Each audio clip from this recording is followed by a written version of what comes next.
네, 지난주 오전에는 큰일을 철거하라 라는 제목으로 예레미야 45장의 말씀을 선포했었습니다. 한 주간도 내 삶의 큰일을 철거하고 하나님의 큰일을 위하여 사셨는지요. 오늘은 불쌍한 내 딸들이라는 제목으로 예레미야 46장의 말씀을 선포하고자 합니다. 다 함께 따라하겠습니다. 불쌍한 내 딸들. 네, 아버지는 딸이 불쌍한 거죠. 질문하겠습니다. 우리는 아버지를 찾는 딸입니까? 예, 딸이냐는 엄마와 아들, 엄마와 딸, 아버지와 아들, 아버지와 딸, 이제 이런 관계가 가족 관계죠. 근데 제가 가만히 묵상을 해보면 그 중에서도 가장 애증 관계이면서 애절한 관계가 있다면 아버지와 딸인 것 같아요. 물론 엄마와 아들도 애절합니다. 그런데 제가 가만히 논리를 따져보면 아버지는 가족 구성원 중에서 아들보다는 강한 남자예요. 아빠는, 그죠? 그리고 이 딸이라는 것은 가족 구성원 중에서 엄마보다도 약한 여자죠. 그래서 아빠하고 딸은 완전 최강자와 최고 연약한 자를 보여주는 것 같아요. 그래서 더 아버지와 딸은 이 극과 극의 만남입니다. 엄마와 아들은 그래도 이 미들급 타이틀이에요. 근데 아버지와 딸은 완전 이건 극과 극인 거예요. 강한 남자로 속하고, 딸은 여자 중, 엄마랑 딸 중에서도 작은 여자잖아요. 더 연약한 여자인 거예요. 연약한 그릇인 것이죠. 그래서 이 둘의 만남은 참 극과 극의 만남이다. 저는 그런 생각을 하게 되었어요. 그래서 서로에게 더 강하게 관심을 갖게 되고, 그래서 애절하기도 하면서 서로 마음에 안 들면 애증 관계가 되는 그런 관계가 아버지와 딸 같아요. 그래서 청년분들한테 제가 권장하고 싶은 것은 결혼을 하게 되면 자녀를 낳을 때 딸이 나올 때까지 애를 낳는 걸로. 그래서 딸을 하나쯤은 키워보는 게 참 색다른 경험이 되지 않을까. 물론 아들도 애절하고 눈물 납니다. 근데 제가 말했잖아요. 아들은 그래도 이 딸보다는 강한 남자잖아요. 그죠? 그리고 어떻게 하면 엄마보다도 강해질 수도 있어요. 근데 이 딸은 엄마보다도 약한 여자라는 존재로 자리매김을 하고 있다는 거죠. 물론 어떤 집은 딸이 권력을 장악해서 그럴 수도 있지만 그건 좀 보편적인 내용은 아니고. 그래서 제가 이 딸 생각을 하면은 참 모든 게 허무해져요. 또 딸을 하나님이 둘이나 줘가지고 별로 이렇게 참 기쁘지가 않아요. 참 마음이 아파요. 그냥 아프고 불쌍하고. 저 키워서 뭐 합니까? 나중에 다 남 줄 거, 그죠? 그 시집 보내고 마음이 막 슬픈 거예요. 남 주려고 저렇게 키우고 있는 거야 지금. 남 어떤 남자 주겠죠? 사위를 보겠죠 제가. 물론 저도 남자 사위를 아들로 데려온다 이렇게 묘사할 수도 있겠지만 아니에요. 주는 거예요, 주는 거. 그러니까 슬퍼요. 그래서 아론이한테는 제가 안 지는데 한나하고 사라한테는 져요. 네, 진짜로. 그리고 밑으로 갈수록 왜 내리사랑이라 그러잖아요. 사라는 더 못 이기겠어요, 제가 사라를 한 번도 때려본 적이 없어요. 한나는요, 사라 정도 나이 때 저한테 엄청 많이 맞았습니다. 막 방에 가두고 불 꺼놓고 제가 별 고문을 학대를 다 했어요. 모르니까. 잘 후회하죠 지금은. 그러니까 첫째 딸한테는 더 불쌍한 거예요. 사라는 제가 한 번도 때려본 적이 없어요. 혼내본 적도 없고. 막내라서 그런지 모르겠지만 또 여자아이니까 더 막 못하겠어요. 오늘 성경 본문에도 보면요, 애굽 국가를 지칭해서 처녀딸이라고 11절에 말하고 있습니다. 딸이라고 표현했어요. 우리는 하나님이 너는 내 아들이라면 너는 내 아들들이라 내 양자 삼았다, 이런 교리 신학으로만 접근해서 하나님은 아들만 좋아하나 보다 이렇게 하는데, 제가 성경 전체를 보면 어떤 국가를 향하여 아들이라고 명한 적이 없다는 거예요. 어떤 국가를 향하여 말할 때는 내 딸, 내 처녀딸, 심지어 이방 나라 이집트, 블레셋, 우리 다음 주에도 보겠지만 이런 이방 국가들을 향해서도 내 딸이라고 표현을 하고 있는 거예요. 뿐만 아니라 성경에서는 시온을 향하여 또 시온의 딸 들으라 이런 예언들이 구약에 곳곳에 나와 있고, 그거를 신약 성경 요한복음에서는 인용을 하고 있어요. 우린 잘 모르죠. 관심이 없었으니까. 그래서 시온의 딸들에게 하나님께서 자비를 베푸신다 이런 표현들이 나와요. 아들들에게 아니에요. 딸들에게라는 거예요. 저희 교회도 눈썰미가 있는 분들은 주보 3면을 보면서 늘 놀랬을 거예요. 보통은 사랑하는 형제자매 여러분, 저희 교회 새로 오신 형제자매 여러분 환영합니다 이럴 텐데, 우리 교회는 개척 이래부터 어떻게 하고 있어요? 서울 에스라교회 처음으로 찾아주신 자매 형제 여러분 그렇게 써 있잖아요.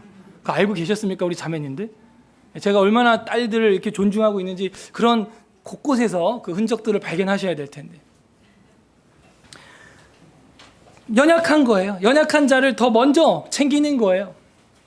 하나님께서도 시온을 향하여 딸이라고 표현하셨고 이방 나라를 향해서도 딸이라고 표현하는 구절들을 여러 곳에서 발견할 수 있었습니다. 예레미야서만 해도 여러 군데서 나오고 있지요.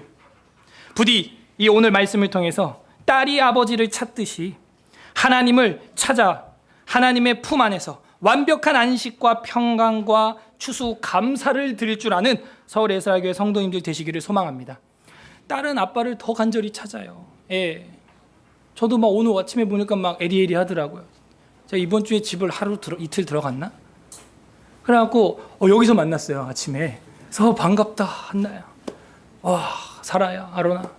오랜만에 보니까 얼마나 더 반가워요. 그죠? 그런 거 있잖아요. 오늘 본문에서도 딸이다라고 표현을 하고 있다는 거죠. 딸이라는 표현이 46장에만 3번 이상 나옵니다. 자, 본문을 보겠습니다. 46장을 보시면요. 애굽의 멸망에 대한 예언이에요. 근데 우리는 그런 파멸하는 하나님의 모습만 읽어낸다면 그건 아버지의 심정을 잘못 읽은 거죠. 그래서 46장은 딸 애굽에 대한 예언 이래도 틀리지 않습니다. 물론 애굽에 대한 멸망 예언도 맞죠. 그런데 하나님의 목적이 그게 아니라는 거 우리는 읽을 줄 알아야 돼요. 아버지의 목적이 딸을 망하게 하는데 목적이 있겠어요?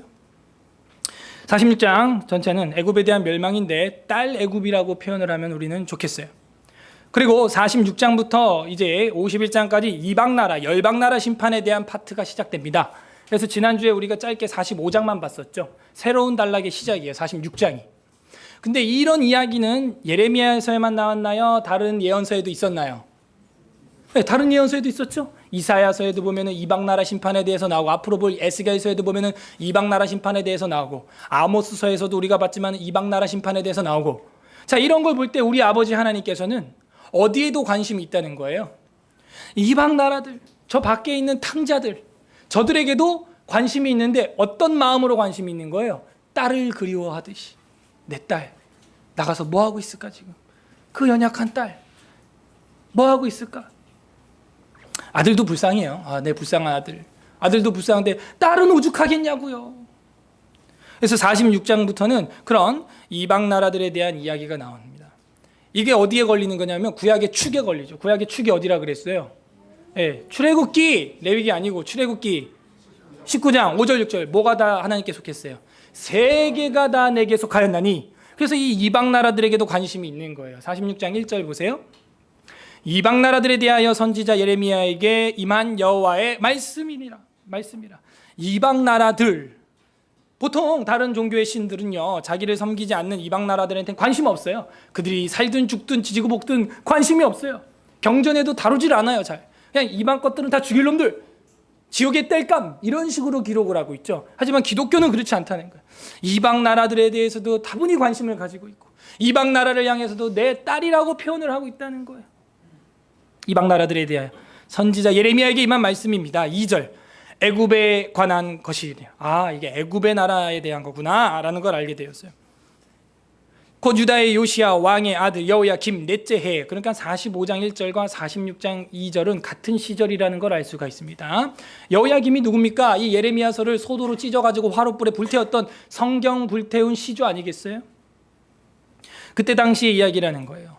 애굽에 관한 것이라 곧 유다의 요시야 왕의 아들 여호야김 넷째 해, 유브라테스 강가 갈그미스에서 바벨론의 느부갓네살의 왕에게 패한 애굽 왕 바로 느고의 군대에 대한 말씀이라. 아하, 갈그미스 전투에서 애굽이 느부갓네살 왕에게 패한 이야기구나. 여러분, 갈그미스 전투라고 하는 것은 세계 역사에도 나오는 전투죠. 그래서 BC 605년도에 있었습니다. 그 정도는 우리가 알고 있어야겠어요. 이게 성경대로 역사가 쓰여지고 있고 역사대로 성경을 쓰고 있다는 것을 우리가 확인할 수 있습니다. 그 갈그미스 전투는 뭐냐면은 애굽 왕 바론 느고가 이 바벨론에게 완파되는, 그러면서 바벨론은 그 중동 지역의 패권을 잡는 대비 무대가 되는 거예요. 그래서 이 갈그미스 전투는 굉장히 유명하고 우리가 바벨론이 어떻게 신흥 국가로 금메달을 따게 되었느냐, 바로 이 이집트, 오랜 나라 파라오 이집트를 깨부시면서 데뷔하게 되었구나. 그게 바로 그 유명한 갈그미스 전투라는 것이죠. 그 전투 이야기예요. 3절 너희는 작은 방패와 큰 방패를 예비하고 나가서 싸워라. 싸우라는 거예요. 그래서 이제 갈그미스 전투를 지금 이야기하고 있습니다. 그래서 작은 방패는 뭐냐면요, 왼팔에 딱 껴가지고 자기 머리를 방어하는 것이고, 큰 방패는 뭐냐면요, 오른팔에 들어서 전신, 목으로부터 발목까지 보호하는 전신 방패예요. 그래서 작은 방패와 큰 방패를 예비하라는 것은 온몸을 가릴 수 있는 방어기구를 다 준비해봐라 하는 얘기죠. 4절 너희 기병이여 말에 안장을 지워 타며 투구를 쓰고 나서며 창을 갈며 갑옷을 입으라. 완전 군장 풀 아머라는 거죠. 전신갑주 그걸 입으라는 거예요. 5절 여호와의 말씀이니라. 내가 본즉 그들이 놀라 물러가며 그들의 용사는 패하여 황급히 도망하며 뒤를 돌아보지 아니함은 어찌미냐. 두려움이 그들의 사방에 있음이로다. 외모를 아무리 좋은 갑옷으로 무장을 했어도 여호와 하나님께서는 그걸 격파할 수 있다는 거예요. 두려움으로 사방을 감쌀 수 있다는 것이죠. 그래서 우리가 아무리 좋은 것들로 내 몸을 치장하고 작은 방패, 큰 방패, 창을 갈고 완전군장해도요, 하나님 앞에서는 그 모든 게 무장 해제가 될 수 있다는 걸 말하고 있는 거예요. 애굽의 허무성을 이야기하는 것이죠. 애굽의 허무함. 그 다음 6절 발이 빠른 자도 도망하지 못하며 용사도 피하지 못하고 그들이 다 북쪽에서 유브라데 강가에 넘어지며 엎드러지는 도다. 그래서 도망가봐야 소용없다. 전부 유브라테스 강에서 넘어져서 죽을 것이다. 그래서 갈그미스 전투에 대한 이야기를 하고 있어요. 7절 강의 물이 출렁임 같고 나일강이 불어남 같은 자가 누구냐. 이 나일강은요 시절에 따라서 이게 범람합니다. 그래서 그걸 지금 빗대어서 표현하는 거예요. 이방 군사들이 그렇게 범람하면서 재앙처럼 몰려온다. 너희한테 노도처럼 파도처럼 몰려온다는 거죠. 8절 애굽은 나일강이 불어난 같고 강이 출렁인 같도다. 그가 이르되 내가 일어날 땅을 덮어 성읍들과 그 주민을 멸할 것이라. 네, 그래서 애굽이 이제 불어나고 넘쳐나는데 내가 일어나 땅을 덮어서 성읍들과 그 주민들을 멸한다. 9절 말들아 달려라. 병거들아 정신없이 달려라. 용사여 나오라. 방패 잡은 구스 사람과 붓 사람과 활을 당기는 루딤 사람이여 나올지니라 하거니와 그날은 주 만군의 여호와께서 그의 대적에게 원수 갚는 보복이리라. 칼이 배부르게 삼키면은 그의 피를 넘치도록 마시리니 주 만군의 여호와께서 북쪽 유브라데 강가에서 희생제물을 받으실 것이다. 여기 희생제물이 뭐냐? 사람을 말하는 거예요. 그 전쟁으로 말미암은 희생자들, 그 희생당할 사람들이 희생제물이 된다 하는 거죠. 11절 다 같이 읽어보겠습니다. 시작. 처녀딸 애굽이여 길르앗으로 올라가서 유향을 취하라. 네가 치료를 많이 받아도 효력이 없어 낫지 못하리라. 그러니까 처녀딸 애굽이요 길르앗에 올라가서 유향을 취해서 치료약을 발라도 이제 회복이 안 된다. 그래서 이제 하나님께서 이 바벨론을 들어가지고 치시면은 애굽의 멸망이 이르는데 유향을 취하고 치료를 많이 받아도 효력이 없다. 낫지 못하리라. 근데 이제 표현을 뭐라고 하고 있냐? 처녀딸이다라고 하고 있는 거예요. 그래서 이제 애굽은 어떻게 되느냐? 나일강이 불어남 같이 강물이 출렁임 같이 해일이 쓰나미가 몰려오는 것 같이 그런 재앙을 피할 수가 없게 되고 블레셋에 의하여서 완전히 멸망을 당하게 된다는 이야기를 하고 있고 치료 불능, 회복 불능이다.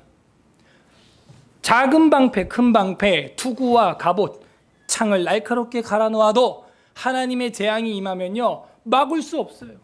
작은 방패, 큰 방패가 그냥 그 파도에 다 쓸려가는 거예요. 근데 그 애굽을 향하여, 이집트를 향하여 하나님은 처녀딸이라고 표현하고 있어요. 시집도 안 간, 죽기에는 너무 아까운 그런 딸로 표현을 하고 있다는 것이죠. 그래서 12절에 보게 되면 내 수치가 나라들에 들렸고 내 부르짖음은 땅에 가득하였나니 용사가 용사에게 걸려 넘어져. 시체가 얼마나 많으면 용사가 용사에게 발이 걸려가지고 넘어진대요. 둘이 함께 엎드려졌습니다. 13절 보세요. 인류 국가의 역사도 이제 하나님의 예언대로 된다는 것을 보여주는데 13절에 바벨론의 느부갓네살 왕이 와서 이집트 애굽 땅을 7일, 그러니까 공격할 일이라는 거죠. 7일에 대하여 선지자 예레미야에게 이르신 여호와의 말씀이라. 그러니까는 갈그미스 전투가 예언이 성경에 돼 있다 안 돼 있다? 돼 있다는 거죠. 지금 이렇게. 그리고 그 후에 이 예레미야를 기록한 거죠. 7일에 대하여 선지자 예레미야에게 이르시되 여호와의 말씀이니라. 14절 너희는 애굽에 선포하며 믹돌과 놉과 다베네스에 선포하여 말하기를 너희는 굳건하여 서서 준비하라. 자, 믹돌과 놉과 다베네스가 뭐냐면 이집트의 그 도시 이름이죠. 준비해라. 내 사방이 칼에 삼키었느니라. 15절 너희 장사들이 쓰러지면 어찌 함이냐. 그들이 서지 못함은 여호와께서 그들을 몰아내신 까닭이니라. 그러니까 여호와께서 그들을 몰아내기 때문에 서 있을 수 있다 없다? 없다는 거예요. 여호와 하나님의 전능하심을 지금 보여주고 있죠. 하나님의 전능성을 보여주고 있죠. 아무리 작은 방패 큰 방패 투구 갑옷 창을 날카롭게 갈아놔도 여호와 하나님이 못 몰아낼 팀이 없다는 거예요. 못 몰아낼 군대가 없다는 거예요. 여호와께서 그들을 몰아내신 까닭이니라. 16절 그가 많은 사람을 넘어지게 하시며 사람이 사람 위에 엎드러지며 이르되 일어나라 우리가 포악한 칼을 피하여 우리 민족에게로 우리 고향으로 돌아가자 하도다.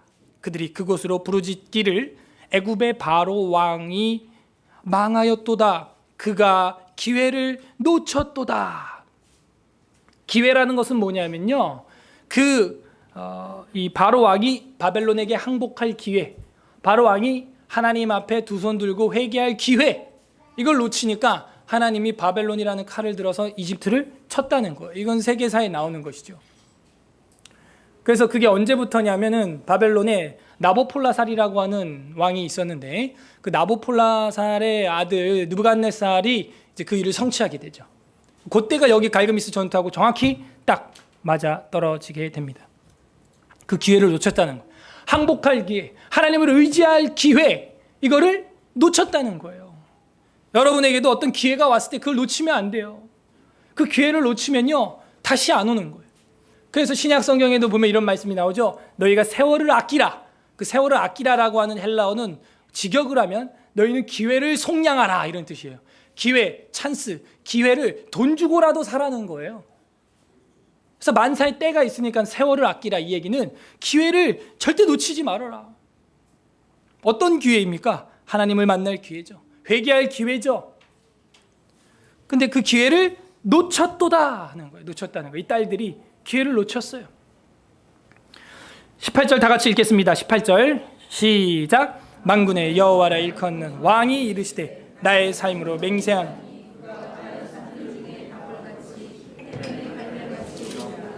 네, 여기 보면은 만군의 여호와라 일컫는 누구? 왕이 이르시되, 우리가 믿는 하나님은요 만군의 여호와예요. 만군, 왕들 중에 왕이라는 거예요. 모든 임금들보다 뛰어난 왕이신 하나님이라는 거죠. 요한계시록 1장에도 보면 그런 말이 나오죠. 임금들의 머리가 되신 주 예수 그리스도께 영광을 돌려라. 이거는요 18절은 정확히 2절과 대비가 되죠. 2절에는 뭐가 나왔었어요? 애굽에 관한 것이라 곧 유다의 요시야 왕, 유다의 왕이죠. 아들 여호야김 넷째 유브라데 강가 갈그미스에서 바벨론 느부갓네살 왕에게 패한 애굽의 왕, 그런 왕들 말고 지금 18절은 뭐예요? 만군의 여호와라 일컫는 왕이 이르신다는 것이죠. 왕 중에 왕이라는 겁니다. 모든 임금들의 머리가 되신 주 예수 그리스도께 영광을 돌리라는 것이죠. 그래서 이 18절에 하나님의 본체에 대한 정체성이 나오고 있습니다. 그분은 작은 방패, 큰 방패, 투구, 갑옷, 날카로운 창보다 뛰어난 만군을 움직이시는 여호와, 만군을 일으키시는 왕이 되심을 저희는 믿습니다. 그래서 그 여호와 하나님의 전능성을 의지하고 그분이 주시는 기회를 놓치지 말라는 거예요. 딸들에게 하는 얘기죠. 연약한 우리들이 그 기회를 놓치면 어떡합니까? 소망이 없는 거예요. 만군의 여호와라 일컫는 왕이 이르시되 나의 삶으로 맹세하노니 그가 과연 산들 중의 다볼같이 해변의 갈멜같이 오리라. 애굽에 사는 딸이여, 여기도 딸이라고 표현하고 있죠. 애굽에 사는 딸이여. 19절에 너는 너를 위하여 포로의 짐을 꾸리라. 노비 황무하며 불에 타서 주민이 없을 것임이라. 차라리 포로의 짐을 꾸려서 포로로 잡혀가면 살지 않겠냐, 항복해라 이 얘기죠. 20절, 애굽은 심히 아름다운 암송아지일지라도 북으로부터 쇠파리 떼가 줄곧 오리라. 암송아지라고 표현한 것은 살찐 암소를 말하는 건데 그 이집트의 풍성함, 부요함을 묘사한 거예요. 예. 바산의 암소, 아모스에 보면 그런 말이 있었죠. 아모스에. 그와 같이 여기 보면은 아름다운 암송아지 애굽에, 그런 것은 너희에게 있는 그 풍요로움, 거기에 쇠파리 때만 이제 끓게 될 것이다. 처참한 참상을 예언하고 있는 것이죠. 21절, 또 그 중에 고용꾼은 살찐 수송아지 같아서 돌이켜 함께 도망하고 서지 못하였나니 재난의 날이 이르렀고 벌 받을 때가 왔다. 22절, 애굽의 소리가 뱀의 소리 같으리니 이는 그들의 군대가 벌목하는 자 같이 도끼를 가지고 올 것임이라. 벌목을 안 해봐서 우리가 모르겠는데, 이 벌목을 할 때 도끼를 가지고 가서 나무를 패다가 보면은 그 안에 살고 있는 뱀들이 씩씩 하고 도망간다는 거죠. 지금 그걸 묘사를 한 거예요. 애굽 소리가 뱀의 소리 같다는 거죠. 왜? 그들의 군대가 벌목하는 자 같이 도끼를 가지고 와가지고, 바벨론이라는 도끼가 와가지고 다 나무를 벌목하니까 있을 때가, 살 데가 없어서 이 뱀들이 씩씩하면서 도망가고, 어떤 것들은 그 도끼에 찍혀서 잘리고 막 이런다는 거예요. 그래서 뱀의 소리 같이 이집트는 완전히 집 잃은 꼴이 될 것이다. 23절, 여호와의 말씀이니라. 이들이 황충보다 많아요. 바벨론 군대가 셀 수 없으므로 조사할 수 없는 그 수풀을 찍을 것이라. 24절에도 봐요. 딸 애굽이, 딸이라고 표현을 하고 있어요. 딸 애굽이 수치를 당하여 북쪽 백성의 손에 부침을 당하리로다. 북쪽 백성, 바벨론이죠. 25절, 만군의 여호와 이스라엘의 하나님께서 말씀하시니라. 보라, 내가 노의 아몬과 바로의 애굽과 애굽 신들과 왕들 곧 바로와 및 그의 의지하는 자들을 벌할 것이라. 뭐예요?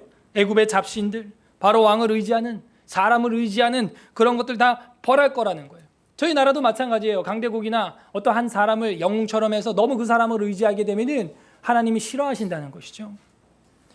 그를 의지하는 자는 벌할 것이라. 하나님 만군의 여호와를 의지해라 하는 것이죠. 그러니까 딸이 아버지를 의지해야 되지 않겠어요? 딸이 아버지를 의지하고 간절히 찾는 것처럼 그렇게 여호와 하나님을 의지하라는 거예요. 근데 너네는 왜 바로의 군대와 애굽의 신들, 잡신, 귀신을 의지하냐 하는 거죠. 26절, 내가 그들의 생명을 누리는 자의 손, 곧 바벨론의 느부갓네살 왕의 손과 그 종의 손에 넘기리라. 그럴지라도 그 후에는 그 땅이 이전같이 사람 살 곳이 되리라. 여호와의 말씀이니라. 야, 그래도 이렇게 회복의 말씀을 좀 하나 주시네요. 그래서 애굽이 이집트가 아직도 좀 살아있는 것 같아요. 사람이 좀 사는 정도. 근데 지금 뭐 이집트가 선진국이나 부강한 나라도 아니고 그냥 그렇게 살아가요. 자, 그러고 나서 27절에는요, 이스라엘에 대한 하나님의 말씀입니다. 유다죠. 27절, 내 종 야곱아 두려워하지 말라. 이스라엘아 놀라지 말라. 보라, 내가 너를 먼 곳에서 구원하며 내 자손을 포로된 땅에서 구원하리니. 우리 만군의 여호와 하나님은 어떤 분이냐면은 그 원수들을 물리치시고 자기 백성을 구원하시는 하나님이시다 하는 걸 보여주고 있어요. 구원하려니 야곱이 돌아와서 평안하며 걱정 없이 살게 될 것이다. 우리도 걱정이 많죠. 걱정 없이 살 수 있으면 얼마나 좋겠어요. 그를 두렵게 할 자 없으리라. 자, 28절 우리 다 함께 읽겠습니다. 28절 시작. 여호와의 말씀이니라. 내 종 야곱아 내가 너와 함께 있나니 두려워하지 말라. 내가 너를 흩었던 그 나라들 다 멸할지라도 너는 사라지지 아니하리라. 내가 너를 법도대로 징계할 것이 결코 무지한 자로 여기지 아니하리라 하시니라. 아멘. 이게 아버지죠. 아버지가 딸, 이방 나라 딸도, 그 이집트도요, 완전히 멸하지는 않고 살아서 돌아오게 걱정 없이 하나님께서 살 곳이 있도록 해주겠다고 26절 끝에 그랬잖아요. 하물며 자기 본자식 딸이겠습니까? 친딸한테 지금 하는 얘기가 뭐예요? 28절 두 번째 줄에 두려워하지 말라. 이게 아버지의 사랑이죠. 내가 너를 흩었던 그 나라들은 다 멸할지라도 너는 사라지지 아니하리라. 내가 너를 법도대로 징계할 것이고 결코 무지한 자로는 여기진 않을 거야. 근데 이 얘기죠. 내가 매는 들어야 돼. 혼은 내야 돼. 어쩔 수 없어. 여기 뭐가 나타나 있는 거예요? 어떤 마음이에요? 하나님의 28절에 사랑과 정의의 그 하나님의 마음이 나와 있는 것이죠. 바르게 자라기를 원하는 훈계와 한없이 품어주고 안아주고 싶은 그 딸을 향한 아비의 마음, 거기 들어있는 거예요.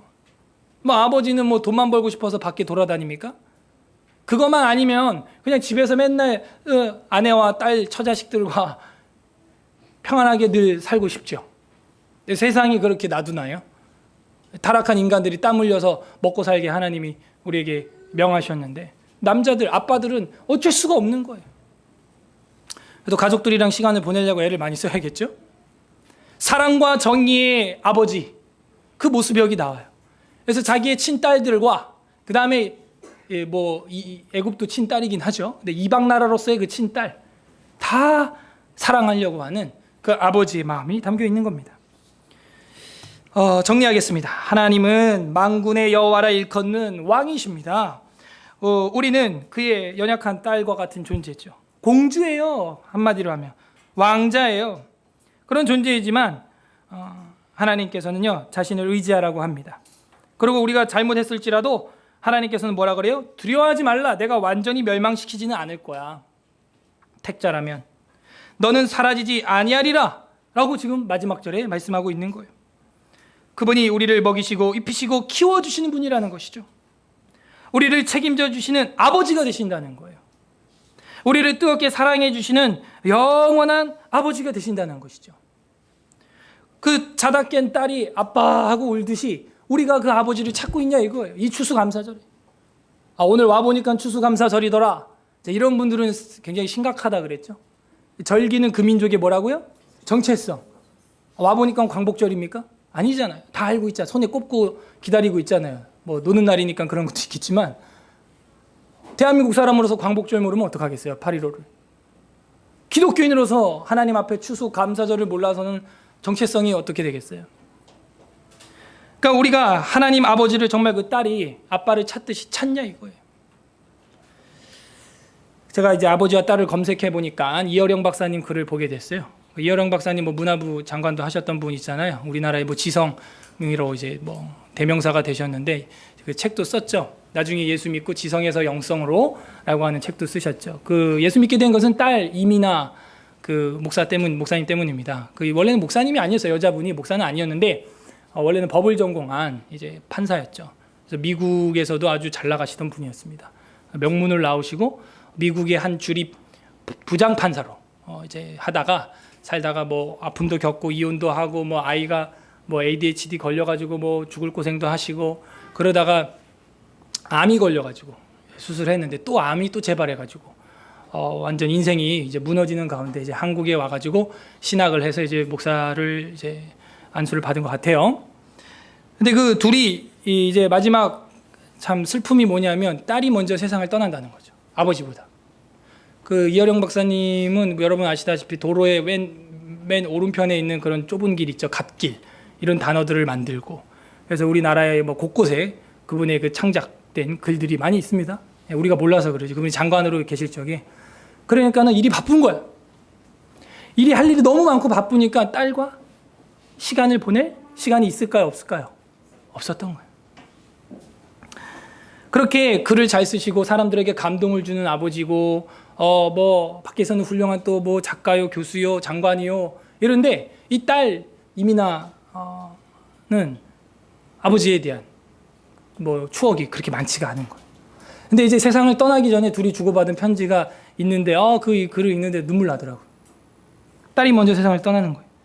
그러니까 아버지가 먼저 편지를 써봤어요. 그러니까 이어령 박사님도 뭐 어르신이고 하시니까 뭐 이렇게 살가운 그런 게 사랑을 표현하고 살갑게 이런 시대의 그 어른 사람은 아니잖아요. 요즘 젊은 신혼부부들이야 뭐 사랑이에요 무슨 말 다 하지만 그 옛날 어르신들 잘 그런 거 안 하거든요. 저도 우리 아버지한테 현우야 사랑한다 이런 말 직설로 들어본 적 없거든요. 네. 그 무뚝뚝한 아버지라고 생각했던 분이 편지를 썼어요. 너의 기도가 높은 문지방을 넘게 했다. 이분은 원래 이제 넌 크리스찬이었죠. 기독교인이 아니었는데 딸이 그렇게 전도하고 기도하고 해가지고 이제 높은 문턱인 교회를 넘어서 오게 된 거예요. 근데 그것도 이제 딸이 이제 실명이 이제 되십니다. 뭐 어떻게 된지 모르겠지만 눈이 점점 멀면서 앞을 못 보게 돼요. 그러니까는 이 아버지의 기도가 애절했어요. 하나님이 살아계시다면 내 딸이 오늘 봤던 걸 내일도 볼 수 있고 내일 본 것을 그 다음날도 볼 수 있다면 나는 평생 당신을 위해서 일하겠습니다. 그 지긋한 나이에 그런 기도를 하시다가 결국 그 기도가 응답은 예스로는 안 왔지만 이제 믿게 됐죠. 그래서 한 얘기예요. 너의 기도가 높은 문지방을 넘게 했다. 가족만이 아니다.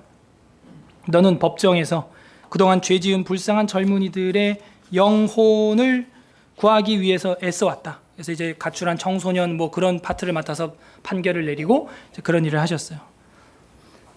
이제는 법의 힘이 아니라 하나님께서 받은 하나님에게서 받은 사랑과 은총의 힘으로 가난한 이웃, 애통하는 사람들과 함께 동행해야 할 것이다. 힘든 길이겠지만 걱정하지 마라. 이제 내 스스로 인정한 것처럼 너 혼자가 아니야. 너의 곁에 주님이 늘 함께 계시듯이 아버지도 이제 너를 혼자 있게 하지 않을 것이다. 서울에서 아버지가. 그러니까 딸이 이제 짧은 답장을 썼어요. 아버지께, 아빠 정말 그렇죠? 사랑은 설명이 아니죠? 외쳐야만 되돌아오는 산 울림 소리가 아니죠? 잘났든 못났든 아버지가 절 사랑해 주시는 것은 복잡한 이유가 있어서가 아니라 그냥 제가 딸이니까 사랑하는 것이죠. 그것처럼 우리에게 생명과 영혼을 주신 하나님도 그럴 거라고 믿어요. 다만 제가 아빠에게 그랬던 것처럼 우리가 그 사랑과 은혜를 제대로 느낄 줄 몰랐던 것뿐이죠. 그것을 깨닫고 나서야 편안한 삶이 돌아오게 된 것이죠. 그러니까 이 이민아 씨도 이제 성장하고 결혼하고 아이를 낳으니까 꼭 뭐 어떻게 해서 날 아빠가 좋아하고 사랑하고 또 뭐 사랑한다 살갑게 해야 나를 사랑하고 좋아하고 그게 아니라는 걸 이제 본능적으로 자신도 아버지가 자기를 생각하고 사랑한다는 걸 알고 있는 것이죠. 이게 아버지와 딸의 관계라는 거예요. 하나님이 애굽을 향하여 딸이라고 말했을 때 애굽이 뭘 한 게 있어야죠. 애굽이 한 게 뭐가 있을까요? 하나님이 우리를 자녀로 양자 삼아줬을 때 우리가 뭘 한 게 있어야죠. 그런데 그 딸이 아버지를 그렇게 간절히 찾듯이 우리는 아버지를 찾고 있냐 이거예요. 이 추수감사의 날에 감사하고 있냐, 찾고 있냐 이거예요. 우리 관련 구절 좀 볼까요? 마태복음 9장 22절 한번 보세요. 우리 예수 그리스도께서 혈류병 앓던 한 여인이 자기의 옷자락을 만지자 이런 말을 하십니다. 마태복음 9장 22절 찾아보세요. 설교는 결론을 향해 왔습니다. 마태복음 9장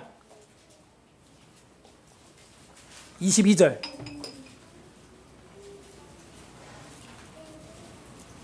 피가 멈추지 않는 병을 가지고 있던 한 여자가 예수님의 옷자락을 만지고 나니까 예수님이 하시는 말씀이에요. 9장 22절. 우리 다 함께 읽어보겠습니다. 마태복음 9장 22절 시작. 예수께서 돌이켜 그를 보시며 이르시되 딸아 안심하라 내 믿음이 너를 구원하였다 하시니 여자가 그 즉시 구원을 받으니라. 딸아 안심하라 하는 거예요. 예수님이 누구예요? 창조주라는 것이죠. 내가 너를 지었다는 것이죠. 딸아 안심해라. 내 믿음이 너를 구원했다. 마가복음 5장 34절에도 똑같은 평행 본문인데요. 거기에 있는 그 뒤에 또 하나의 이야기가 이어져서 나옵니다. 마가복음 5장 34절 보세요. 다음 책 마가복음 5장 34절 제가 한번 읽어보겠습니다. 마가복음 5장 34절 예수께서 이르시되 딸아 내 믿음이 너를 구원하였으니 평안히 가라. 내 병에서 놓여 건강할지어다. 이게 아버지의 마음이라는 거예요. 그러고 나서요 34절 제가 읽었고 35절 봐요. 그 다음 절에 이런 얘기가 또 나와요. 아직 예수께서 말씀하실 때 회당장의 집에서 사람들이 와서 이게 무슨 얘기냐면 회당장 집에 딸이 괴악한 병에 걸려서 그 딸 치료해 주려 가는 길에 가는 중에 지금 이 혈류병 여자를 또 만난 거예요. 둘 다 딸에 관한 이야기. 35절에 보세요. 마가복음 5장 35절에 아직 예수께서 말씀하실 때 회당장의 집에서 사람들이 와서 회당장에게 이르되 당신의 딸이 죽었나이다. 저 혈류병 딸 때문에 시간이 지체돼서 당신 회당장 딸 고치러 가던 예수님이 시간이 지체됐고 그 시간이 지체돼서 당신 딸은 죽었고 저 혈류병 딸은 살았다는 거예요. 지금 당신의 딸이 죽었나이다. 어찌하여 선생을 더 괴롭게 하나이까? 이젠 죽었으니까 괴롭게 하지 말라. 죽은 사람 어떻게 살리겠냐? 이런 얘기예요. 근데 예수님은 뭐라 그래요? 고친다는 거예요. 믿음대로 살아난다는 거예요. 그래서 그 회당장의 딸도 살려내십니다. 제가 이거 보면서 참 우리 예수님도 딸을 엄청 사랑하셨구나. 딸들을, 연약한 그릇들을 아주 애지중지 돌보시는구나. 한 그릇도 잃지 않으시고 다 모으시는구나. 요한복음 12장 15절을 한번 보세요. 요한복음 12장 15절. 유다를 향하여 이런 말을 스가랴 9장 9절에서 했던 거를 요한복음 12장 15절에서 인용합니다. 성취. 자, 요한복음 12장 15절 다 함께 한번 읽어보겠습니다. 요한복음 12장 15절 시작. 이는 기록된 바 시온 딸아 두려워하지 말라. 보라 너의 왕이 나귀 새끼를 타고 오신다 함과 같더라. 이건 스가랴 9장에 있는 말씀을 인용한 거거든요. 시온의 딸아 두려워하지 말라. 너의 왕이 나귀 새끼를 타고 오신다 하는 거예요. 시온, 예루살렘 성이죠. 시온 성이죠. 아까 우리 찬송도 했지만 그 시온 성, 거기에 향하여 지칭하는 게 딸아 이야기하는 거예요. 아버지가 너희를 그렇게 애지중지한다 딸들아. 베드로전서 3장 7절에는 이제 남편 된 자들한테 이런 권고가 나옵니다. 베드로전서 3장 7절 한번 다 같이 찾아볼까요? 마지막 절 오늘의 베드로전서 3장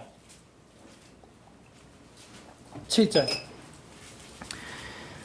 우리 다 함께 한번 읽어보겠습니다. 베드로전서 3장 7절 마지막 절입니다. 베드로전서 3장 7절 다 같이 읽어보겠습니다. 시작. 남편 된 자들아 이와 같이 지식을 따라 너희 아내와 동거하고 그를 더 연약한 그릇이 또 생명의 은혜를 함께 이어받을 자로 알아.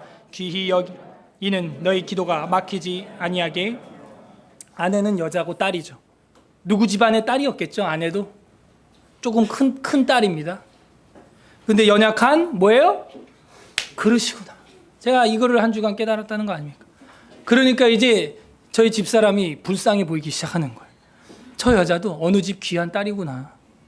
그러지 않겠어요? 지금은 뭐 너무 키 큰 딸인데 그래도 또 저 여자도 참 어느 집에선 그렇게 귀여움 받던 딸 아니겠어요? 사랑받고 애지중지 연약한 그릇으로서 어미가 애지중지 키웠던 그 그릇 아니겠냐고. 그래서 제가 저기 큰 딸도 있구나 우리 집에. 작은 딸도 둘이 있고 우리 집에 딸이 셋이나 있군요. 그때 제 눈이 바뀌더라고요. 불쌍히 여겨야겠다. 함께 기업을 얻을 자로서 연약한 그릇으로 알고 애지중지 나도 그 장인이 그렇게 키운 것처럼 장인 어르신이 그렇게 키웠던 것처럼 나도 그렇게 해야겠구나. 깨달아지는 거예요. 왜? 하나님 아버지가 우리 서울 에스라 교회를 향하여 그런 눈으로 바라보고 저랑 여러분을 그런 딸처럼 바라보고 있다는 거예요. 근데 이 딸들이 애굽처럼 딴 데 가서 정신이 팔려 있다는 거죠. 우리는 딸이 아버지를 찾듯이 찾고 있냐 이거예요. 웨스트민스터 신앙고백서 12장에 보면 양자됨, 입양이죠. 양자는 아들, 딸 다 양자가 되는 겁니다. 입양됨이에요. 정확히 말하면 입양됨이라고 하는 파트가 따로 있어요. 거기 보게 되면 1항에 하나님께서는 의롭다함을 받은 모든 사람들이 그의 독생자 예수 그리스도 안에서 그리고 그를 위하여 양자됨의 은혜에 참여하는 자들이 되는 것을 허락하셨습니다. 이로 말미암아 그들은 하나님의 자녀의 수요에 들게 되고 자녀로서의 자유와 특권을 누리게 됐죠. 우리는 원래 밖에 딸들이었어 다. 입양해 주셨잖아요. 하나님이 예수 그리스도의 피로 우리를 입양해 주신 거예요. 자유와 특권을 누리게 된다. 또한 그들 위에 하나님의 이름을 기록되게 하며 그들은 양자의 영을 받으며 성령이죠. 담대하게 은혜의 보좌로 나아가며 아빠 아버지라 부를 수 있으며 이게 은혜죠. 우리가 하나님을 아버지라고 부를 수 있게 된 것 전폭적인 입양된 은혜인 줄로 믿습니다. 아버지 하고 부를 수 있게 된 거예요. 그리고 뭐라고 나왔냐? 그 다음 구절이 저는 감동이었는데 아버지라 부를 수 있으며 불쌍히 여김을 받으며 이렇게 나와 있는 거예요. 따라하세요. 불쌍히 여김을 받으며 우리 하나님 아버지가 그런 눈으로 여러분을 보고 있는 거예요.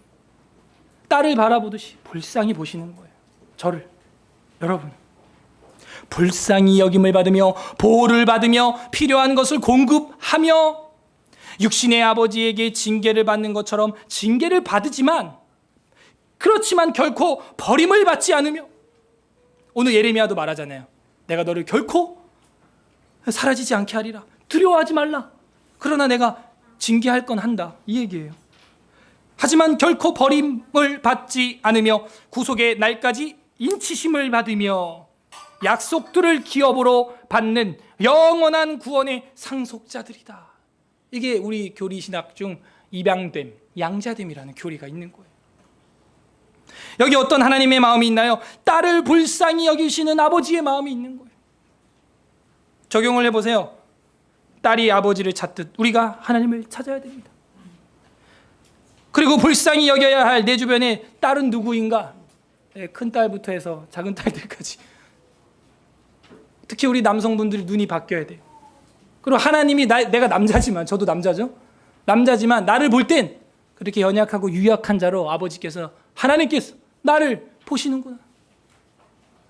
그걸 알아야 돼요. 끝맺겠습니다. 하나님은 만군의 여호와라 일컫는 왕이십니다. 우리는 주인님 예수 그리스도께서 유대인의 왕일 뿐만 아니고 이 땅의 임금의 머리가 되시고 우리에게 양자의 영을 부어주신 분이 되셨죠. 이 모든 일은 예수 그리스도, 시온에 따라 즐거워해라. 왕께서 나귀 새끼를 타고 오신다. 그런 은혜를 내려주신 거예요. 우리는 연약한 딸과 같은 존재이지만 두려워하지 말라 하시면서 너는 사라지지 아니하리라 라고 말씀하신다는 거예요. 사라지지 않는데요, 우리 보고. 그리고 십자가의 고난의 공로로 우리를 질병과 고통에서 치료해 주시고 만군의 왕이신 아버지께로 입양해 주셨다는 거예요. 저랑 여러분을 양자 삼아 주시고 양녀 삼아 주셨다는 거예요. 그분이 우리를 먹이시고 치료해 주시고 회복시켜 주시는 분이라는 거예요.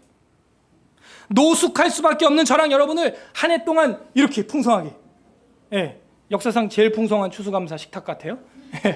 이렇게 풍성하게 먹을 것을 주셨다는 거예요. 이거 점심 때 다 먹을 거야. 우리 주셨다는 거예요, 하나님이. 아까 우리가 뭐라 그래요? 너희에게 먹을 것을 주신, 양식을 주신 이에게 감사하라. 그의 인자하심이 영원한 힘이로다. 그것도 감사한 거예요. 먹을 게 있잖아요. 그분이 우리를 먹이시고 입히시고 키워주시는 분이라는 거예요.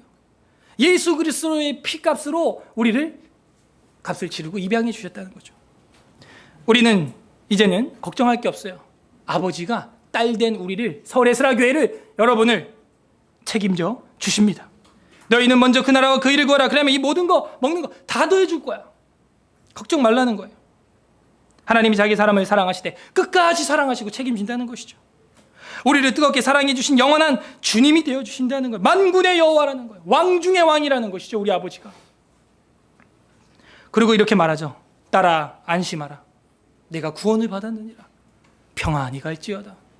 내 옷자락을 만졌니? 딸아 안심해라. 평안히 가라. 그래서 제가 이제 두 번째 검색을 해봤어요. 사색도 해보고 검색도 해보고 다 해보는데, 검색을 하니까 Father and Daughter라고 하는 그 애니메이션이 하나 딱 뜨는데 생각 없이 그냥 틀어봤어요. 8분짜리예요. 8분. 근데 그 영상을 우리도 좀 보길 원하는데, 제가 개척 이래로 설교 끝에 영상 트는 건 처음인 것 같아요. 거기 무슨 내용이 들어있냐면 아버지와 딸의 관계가 자막도 없고 대사도 없고 아무것도 없는데 그 8분 안에 너무 잘 표현한 거예요. 제가 이렇게 설교를 했는데도 아버지가 우리를 딸처럼 여긴다는 감정이 뭔지 안 와닿는 연약한 우리 또 딸들을 위해서 제가 한번 준비를 해봤는데, 내용을 제가 먼저 설명해 드릴게요. 두 부분에 저는 눈물이 났는데 울었어요. 저희 집사람은 펑펑 울었고, 첫 번째 장면에서 아버지와 딸이 자전거 타고 이렇게 둘이 길을 가요. 그 인생의 길입니다. 근데 이제 아버지가 세상을 일찍 떠났나 봐. 그걸 묘사하는데 언덕을 내려가. 그 이제 인생의 언덕이야. 이제 언덕을 내려가서 배를 타고 망망대해로 가면서 사라져요. 근데 이제 그 배를 타기 전에 그 자전거 타고 있는 위에 있는 딸한테 다시 가서 한번 얼싸 안고 두리둥실 한 바퀴 돌아요. 그리고 탁 내려놓고 다시 그 언덕을 내려가서 그 망망대해 배를 타고 세상을 떠나요. 그래서 일찍 세상을 떠난 것 같아요. 그 아이는 우리 한나 정도 되는 것 같아요. 그 여자아이가. 그래서 그 한나 정도 되는 아이가 아빠 어디 가나 이렇게 보다가 세월이 흘러요. 점점 커요. 이 아이가 이제 초등학생이 되고 중학생, 고등학생이 이제 청년이 되고 시집을 가고 애를 낳고 중년이 되고 이제 노년이 되는 데까지 나오는 거예요. 근데 뭐 계속 거길 찾아오는데도 아빠는 안 보여. 안 보여. 계속 그리운 거야. 아버지를 찾는 거예요. 딸이. 그러다가 이제 할머니가 돼갖고 자전거 끌 힘도 없어요. 그래갖고 이제 이 딸도 이제 할머니가 돼서 세상 떠날 때가 됩니다. 그래가지고 보니까 그 바다가 이미 다 말라버렸고 갈대숲이 된 거예요. 바다가 말라가지고. 그래서 갈대숲으로 내려갑니다. 갈대숲으로 걸어 내려가가지고 갈대를 헤치고 도대체 아빠는 배를 타고 어딜 간 거야 하고 막 헤치고 가는데 아버지가 탔던 나룻배가 갈대숲 사이에 탁 파묻혀 있는 거예요. 그래서 갈대숲 사이에 파묻혀 있는 그 나룻배를 손으로 이렇게 만지더니 그 배 안에 들어가서 그 할머니가 탁 누워보는 거야. 아빠가 배에서 이렇게 주무셨겠지? 그러고 있는데 갑자기 이제 뭐 소리는 안 나. 근데 뭐 무슨 소리가 들렸는지 느낌이 왔는지 딱 고개를 들더니 갈대로 막 뛰어가. 그러니까 그 끝에 아버지가 있는 거야. 막 뛰어가는데 이 할머니가 점점점 소녀로 변하는 거야. 거기서 또 눈물이 팍 나더라고. 그래서 마지막에 그 아빠를 딱 보고 안으면서 끝나. 이 애니메이션은 뭐 전 세계 뭐 히로시마 애니메이션 대회라든지 뭐 유럽 애니메이션 대회라든지 데서 다 수상했던 작품인데 아버지와 딸의 관계를 너무 잘 표현했는데 제가 오늘 본문을 보면서 도무지 하나님 아버지와 우리가 딸이라는 관계가 이해가 안 되는 분들한테 도움이 되라고 한번 틀어보려고 하는데 한번 잘 보세요. 틀어줘 봐요. 여기 불 좀 끄고. 예.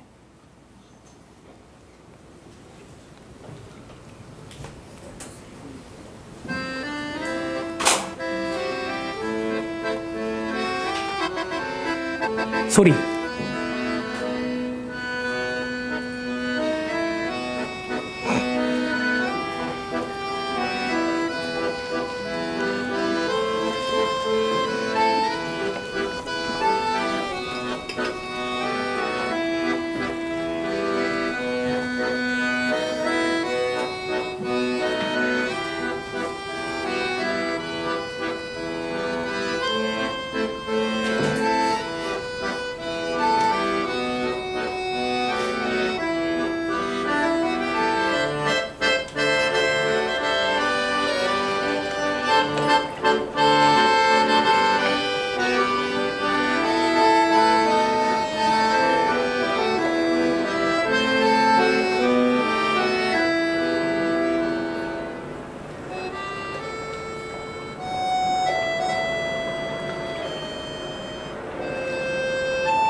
불 켜주세요.